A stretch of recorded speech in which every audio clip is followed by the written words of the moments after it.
Hey, moi c'est Suja, cet épisode est en partenariat avec le JT Geek, on est dimanche et comme chaque dimanche c'est ActuWeb, on commence tout de suite.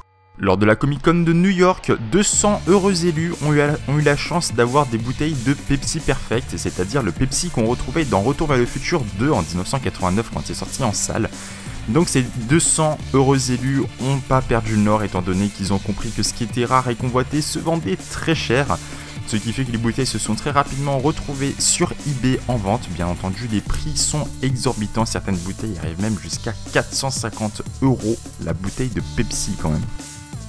Un Zelda pourrait sortir en HD sur la Wii U. Nombreuses sont les personnes qui attendent qu'il y ait un Zelda qui sorte en HD sur la Wii U. C'est annoncé depuis très longtemps, mais jamais vraiment confirmé. C'était plus ou moins annulé, reporté et autres. Quoi qu'il en soit, on n'en a toujours pas.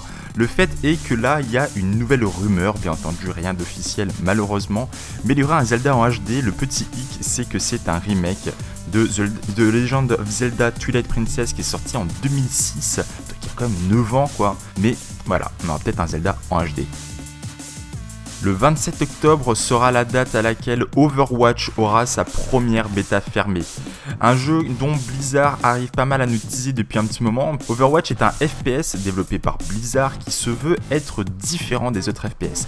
Rappelons tout de même que Blizzard c'est aussi Activision, c'est-à-dire Call of Duty, donc ils s'y connaissent en FPS. Et une bêta fin octobre, on pourrait peut-être dire une bêta ouverte en décembre et par conséquent une sortie en 2016, espérons-le. 3 dates sont à noter sur le calendrier des films de la Warner, c'est-à-dire 2017, 2018 et 2020. 2017 sera la sortie de Kong Skull Island, c'est-à-dire un film qui parlera des origines de King Kong. Ensuite, en 2018, vous aurez Godzilla 2, donc la suite de Godzilla qui est sortie récemment au cinéma, du moins qui est ressorti étant donné que c'est un vieux film à la base.